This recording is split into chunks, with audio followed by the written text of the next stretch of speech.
Hi guys, welcome to the AMIGArama podcast. I'm your host Lorfarius, and for this week we'll be looking at Brutal Sports Football. But before we tackle that one, puns included, let's have a look at this week's news. Now, first up, I noticed this on the oldschoolgameblog.com. They basically put out an announcement that a game called Tower 57. Now, this is a pretty souped up Amiga game, so it will only run on basically the latest versions of your Amiga. So you're looking at OS 4 and Mofos and all the rest of that business. And I think those are about £1,700 to pick up. So unless you've got a souped up Amiga, I think you might struggle to play this one a bit. But looking at it, there's some gameplay videos gone up and some people talking about it. It's a bit like Chaos Engine in a way, that style of a run and gun shooter, going from place to place, exploring and blasting things like crazy, but it's in this weird like steampunk universe, and it's really like neon lights and Blade Runner style environments. It looks absolutely fantastic, so it's well worth looking up. As always, I will stick a description and a link to it in the show notes. Now, one other thing I did notice in the past week is that IndieRetroNews.com have just started their own Patreon campaign. Now, myself and God knows how many other podcasts and news sites and all the rest take quite a lot from Indie Retro News, so I'm well behind them putting the request out. They've been going for so long. Fantastic site, well worth checking out. I mean, the number of times I put links and stuff into the show notes from them, go check it out.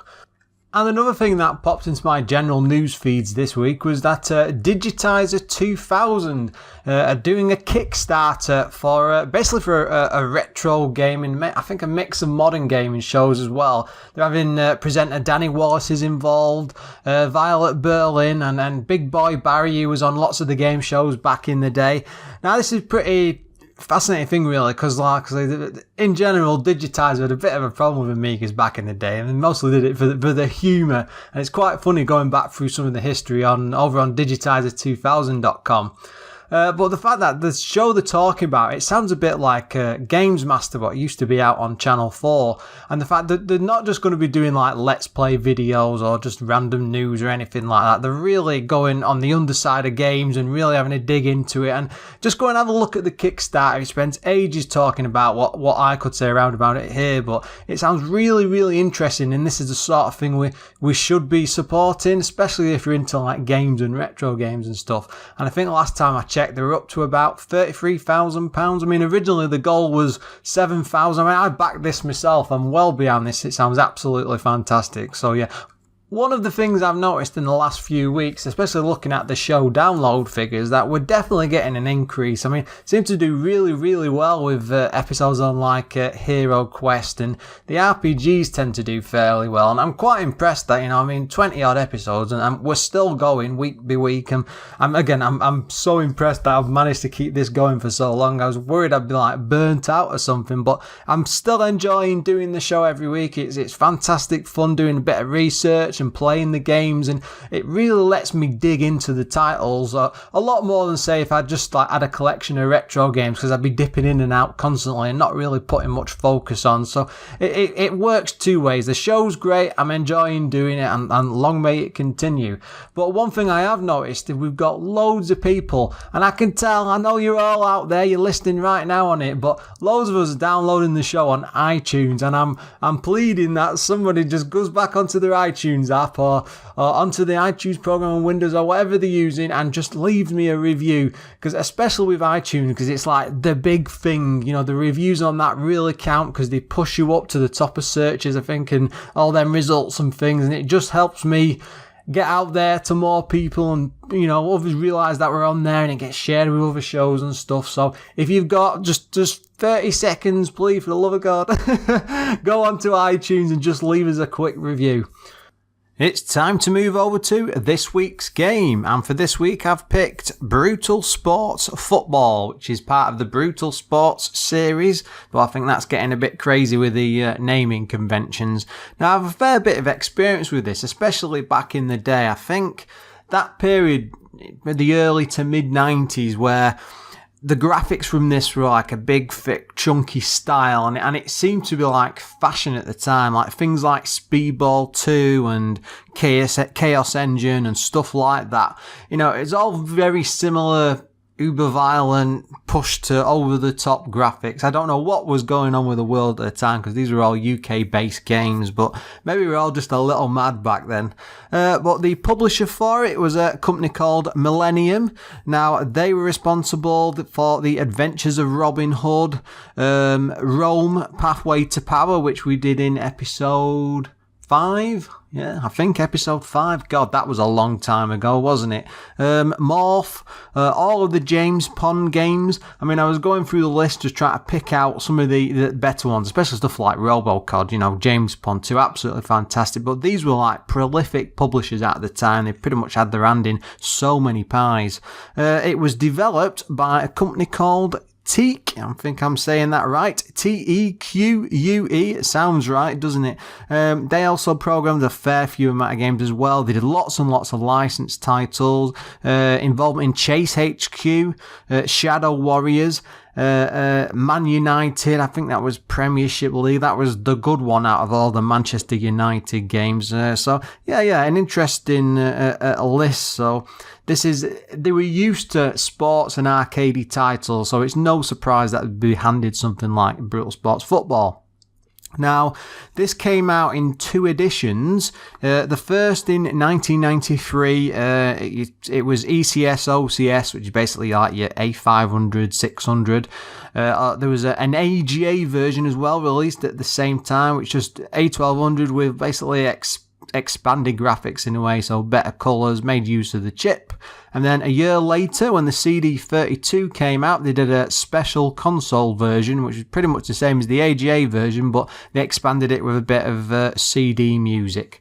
So that was, I think that was late 94. But for the normal system, it was just 3 discs. Actually, I'm looking at my notes. It was free for the AGA version, and big fancy graphics, but only 2 for the standard A500 edition. Now, that's a bit different. Usually, with games like that, it's just everything on one set of discs, and that's it. But it's interesting that they split that out before. Maybe they did that with a lot of games. I've just not seen it myself.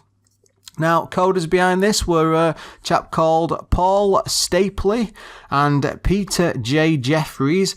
Now, these didn't really have a massive list of games behind them. They were involved in something called Wild Cup Soccer, which was the sequel to this, which is, whereas this is a side-on game, that one's like tilted from left to right. It was a very odd angle, a bit like FIFA International on that at the time. Leading Lap, which was like an F1 style game from what I could see.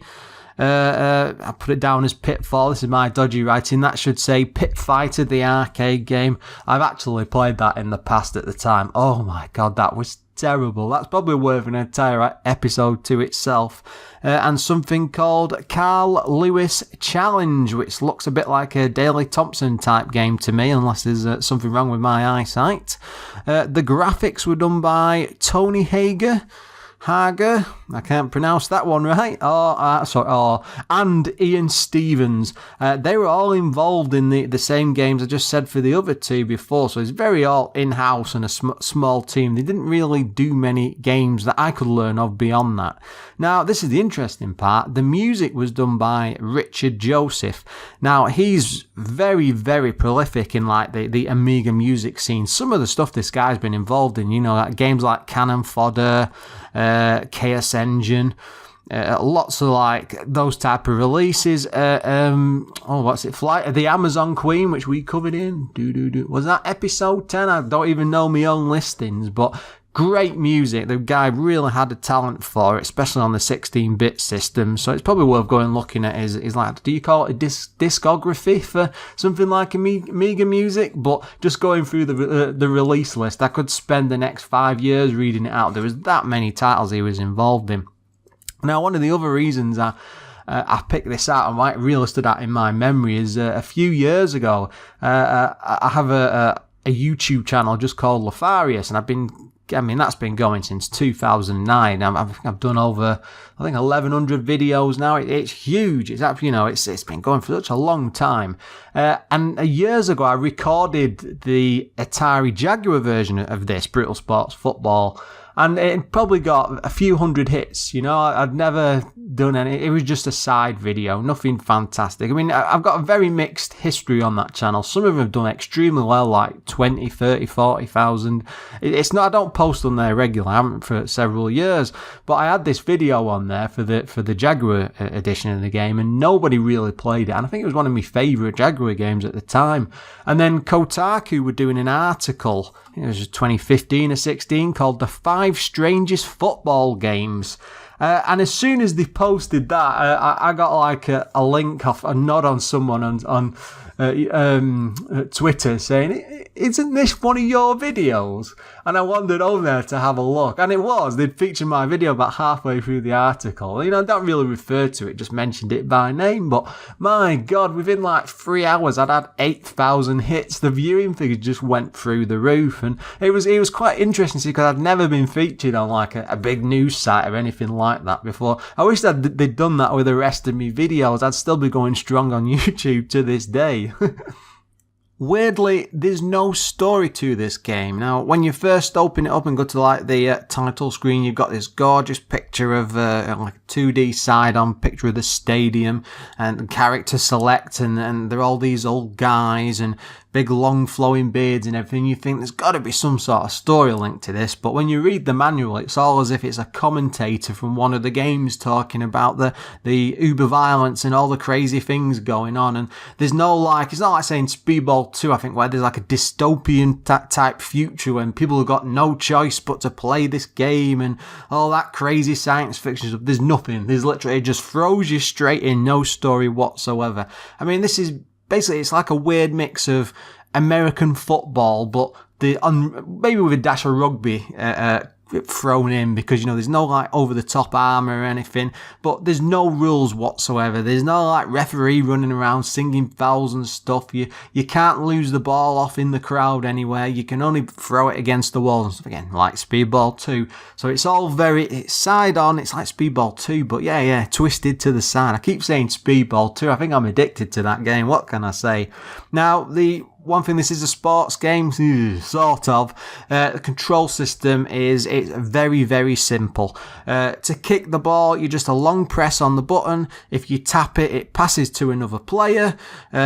One press of the button to like use the buttons. If you've not got the ball, or if you've got a weapon in the hands or something off the pitch, you just do one press and your player will go flying across to do like a proper like rugby tackle. There's no sliding across the grass or anything. They go flying with arms outslung. It's fantastic, especially in like the middle of a scrum. There's loads of people stood around. You can send your player flying across them and it'll take them all out.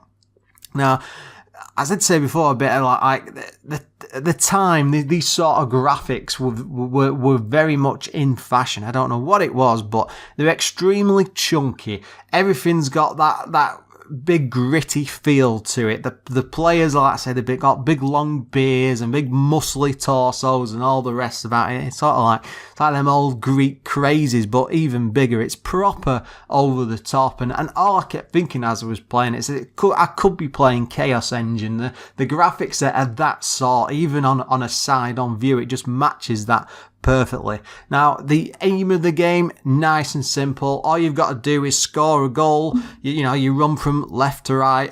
You grab the ball, you run. The matches are just 5 minutes long.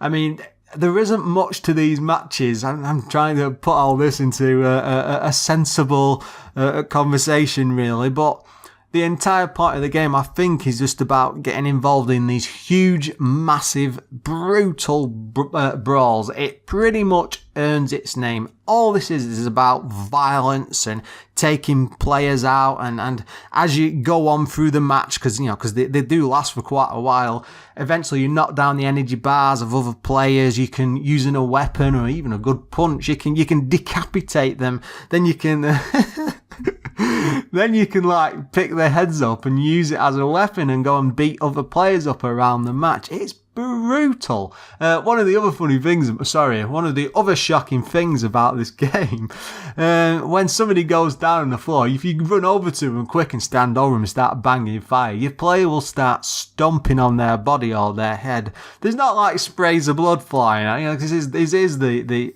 early 90s after all, but it's so violent, and the sound effects mix in, and it's clunky and chunky, and it's fantastic. I think you can probably tell what I think about this game already, and we've only just started talking about it. Now, dotted around the pitch, there's loads and loads of weapons everywhere. You've got things like a sword for like cutting other people's heads off and just attacking them to knock them down. Basically, if somebody's got the ball and you hit them with a weapon, they will lose the ball, and then you can just run over it and pick it up. You'll lose your own weapon, or they can tackle you again, drop the ball, pick it up, and you're just running backwards and forwards and trying to get it into the goal. Now, each player does have like a goalie of their own, but it's not a special play. It's really just a defender in the middle there. So it's just a matter of most of the time grabbing something, barging through them, tackling out of the way, and getting it into the back of the net. You can kick the ball though. It is a bit tough to kick it in because the goal is it's in an enclosed area. You're better off getting the ball and running straight at it, or being nearby as close as you can, and then kicking it sideways very quickly. Some of the other ones, I'm getting distracted there. You have like a shield where basically if someone comes and attacks you with a weapon or a tackle, it does what it says on the tin. You lose your shield, but you don't get taken down. You can pick up things like bombs, self-explanatory, grenades, which throw out a load of them nice big explosions, and it just knocks everybody out of the way. There's a long-range weapon like an axe, so you pick it up and you sling that across the field, and if somebody's running up with the ball, it's quite fun to just throw that sideways or diagonally across and just take them out to sneak in there and grab the ball really, really quickly.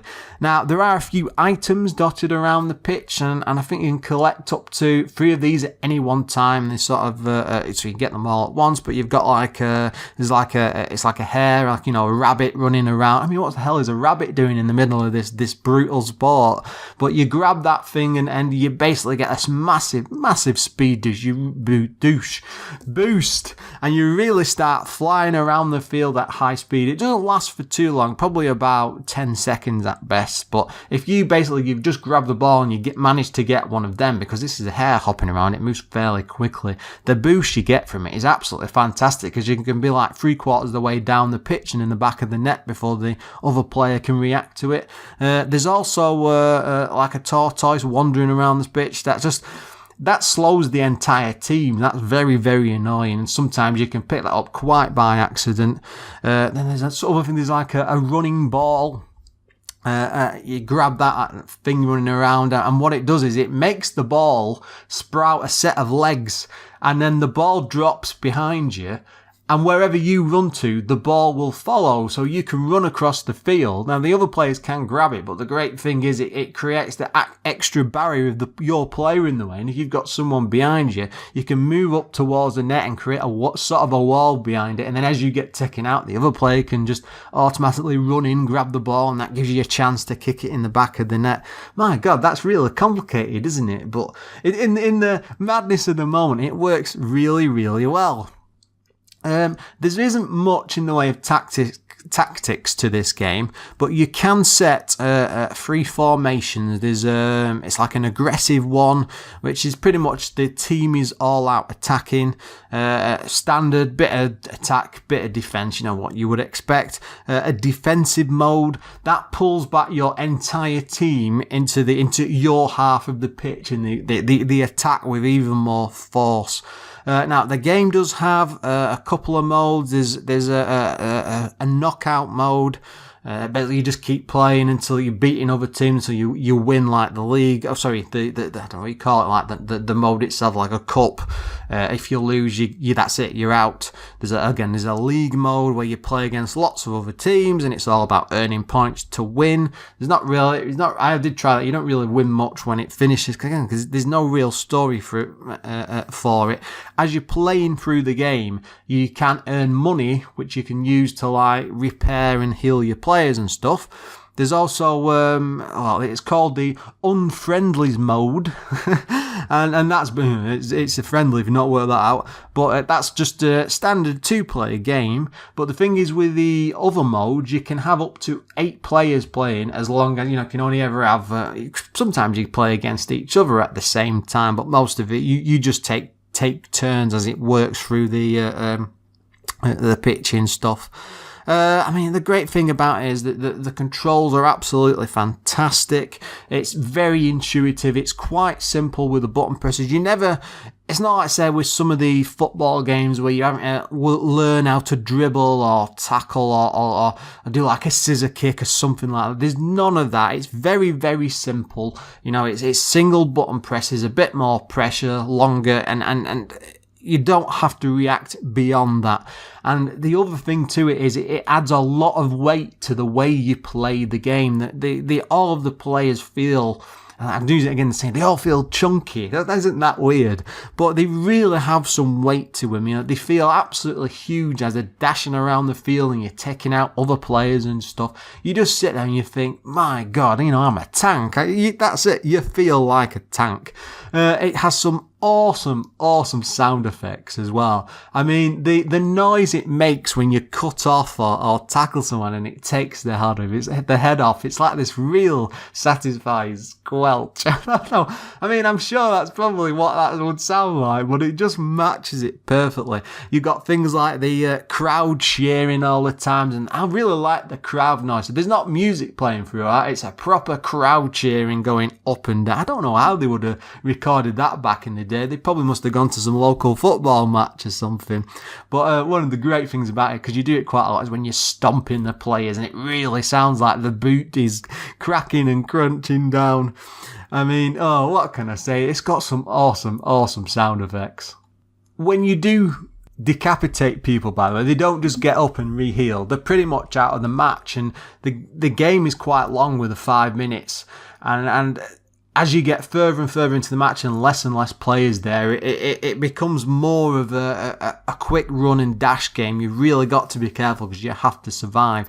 Now, of course, when you go after the match, you've got these like decapitate. You can repair them all, but it costs money, and every match brings in a certain amount of cash. But the thing is, you might not, if you don't win, you don't really earn enough to do your entire team. So that can have a knock-on effect if you're in a knockout or the league mode or something like that. So in a way, you've got to be a bit careful with how you play. You can't be 100% aggressive even if you want to be. And I think I've just spent most of this episode just talking about how gruesome and violent this game is, but my God, it does it well. What can I say? Now, of course, it does have its problems, as all games do. There's not enough play modes to this. It's a knockout, a league, and an unfriendly, and that's it. There's nothing else going on between the matches. There's no sort of story and stuff. It's not like you can upgrade the players. There's not like a shop you can go to. I think in Speedball 2 you do get that opportunity. You get like extra armor and cyborg type stuff. And I think this could have benefited hugely from something like that, because it would have just given so much more to the game, and in turn that probably like open it up for having things like being able to transfer players and then being able to manage them. I'm going a bit into the sensible soccer sort of world there, but just to add that little bit extra and just to give it a bit more of a boost could have been fantastic, but they've just kept it down to the playability. And the gameplay is great, that's what you want, but at the same time you want it to be a bit more long lasting, and it's nice and fun to have some violence, but if you've got a bit of long term stuff in there like managing players and managing the team and stuff and improving them, it's like an RPG like element. It just invests you in the game a bit more. That's not really much of a problem, because like I say, the core game is great, but it just it's just a bit more tweaking. Add that bit extra, and you really would have had like a 95% to, that really up that top high end of the game. One of the other big problems that I had with it, and it's a bit of an odd one really, but it can be really difficult to see where what is going on, because a lot of the time when they're all in a scrum and all these people are gathered around and they're all tackling each other, and the only way you can identify a player is by like the one player icon just above it, that, or two player if you're doing a multiplayer. But the thing is, that still doesn't stand out, because if the player's down amongst the other players and one of them's about to get up, you still can't 100% work out who you actually are. I mean, at the same time, though, you can go running up there as that one player and then just go fly diving through the middle and take them all out, through the middle of a scrum. It's so satisfying. I mean, I'm trying to think what problems there are, but probably the biggest one is, even though there's several modes during the game, like tactics to choose from, they don't really matter. I mean, most games don't need you to be thinking your way through, but again, it could have had that extra elements, especially if you're using like some sort of weapon or enhancements or something, giving you a bit more cautious. But then would that have ruined the core violence of the game? I'm not entirely too sure. What do I know? I didn't design the game. I'm just trying to come up with suggestions and bad points about it. The magazines at the time were quite kind to this. The One gave it 82%. Amiga Power gave it 88%. Amiga Action, 87%. See You Amiga, which is probably the lowest, gave it 79%. And I've said in the past, they've had some very, very dodgy reviews in history, so I don't know. Maybe the publishers didn't pay them enough money. Now, maybe I shouldn't be saying that, but just going off their history of reviews, it's very, very peculiar. Amiga Force gave it 94%, so they were really thinking it was fantastic. But out of all the reviews I read and all like the second opinions that a lot of them would put in, everybody seemed to love this, especially the violence in it. Now, the game was re-released about a year or so later, and usually when that happens with a game, they'll knock about 5 to 10% off with, because it's been a long time and games tend to move on and improve. But it didn't really affect this whatsoever. It tended to keep its high scores. Everyone seemed to love it. As you can probably tell with the way I've been gushing about it, and no other way to put it, but it's incredibly fun. Now, when I first started playing it, I've not played it for years properly. I mean, the Atari Jaguar version is completely different whatsoever, because you're using a special pad for that. It's a different controller to what I would be using, like we say, with a joystick. And I first started playing, and it felt really slow. And again, I'm going to say again, the old players were very, very chunky.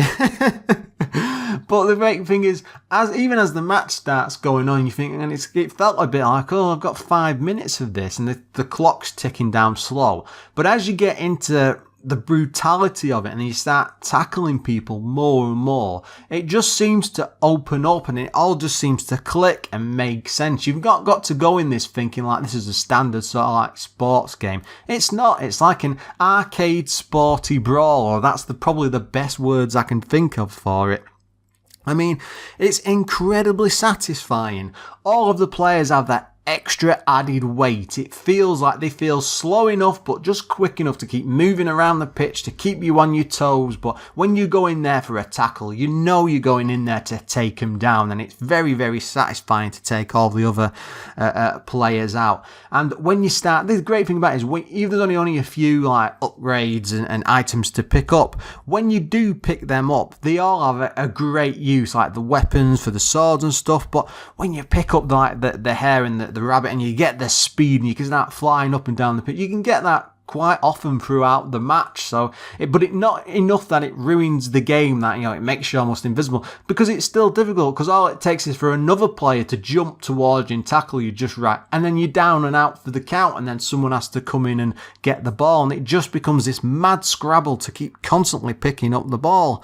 Because my biggest issue with it is there isn't enough modes of play, and as I said before, it would have been improved, like transfers and being able to buy and sell players. Because when you look at when you first pick your team roster out, I don't know, that's not the wrong word, so when you first pick your team, you get an icon picture of them, and when you're in the bit in between the levels where you can see all your players like slumped in, it's like a little pod, and then you can repair them and fix them up and stuff. I mean, that costs money, but it's just not enough, and it needed a little bit more. It would have made it just that little bit more better. I mean, it would have been almost the perfect game then. I don't know what would have been bad about it then. But the funny thing about this, I mean, I can see why I was playing this so much as a kid, because it is just, it's the perfect multiplayer game. It's absolutely insane with just how violent and mad it can be, and how you're all crashing into each other. If you've got a group of people there having a laugh and chuckling and joking, it's probably the same as adults as well. When you're having a beer, you really enjoy this. I don't think there's anything else like it. Some of the other games like Speedball 2 came close. I think Speedball 2 is the better game, but that doesn't feel as satisfying. With the players don't feel as strong as they do in this one. I mean, the funniest thing about it, and my favourite bit, is just being able to decapitate someone and then beat someone else up with their own head. I mean, it's just over the top violence. Again, there's not like piles of blood spurting out of the base of this neck or anything. It's just you cut it off, the person drops to the floor, and his head starts rolling around, and it looks a bit like the ball. But you can actually see like the beard or the hair dangling down with a little like helmet on top, and then your guy's running along and carrying it in his hands. Yeah, it's quite entertaining. But yeah, fantastic game. I absolutely loved it. It's probably one of the more favourite fighty sports. I don't know what to call it. It's brutal. It's brutal sports football. That does seem like the perfect time to finish. I think we've done a lot for games in general this week, especially for violence in video games. Long may it continue. Oh my god, what am I saying? What a great game though. What a great game. Well, if you played this back in the day, or you've got any comments about it, maybe if you even disagree, then by all means drop me a line at Lorfarius at AMIGArama.com, or pop along to AMIGArama.com itself, because I'll have some gameplay footage up on there on the page for this, as I always do with all the titles. But I think it's worth watching for this if you're not familiar with it or you've not played it before, because there really isn't anything like it on the Amiga. And again, I'm getting a bit carried away. Anyway, until next time, guys.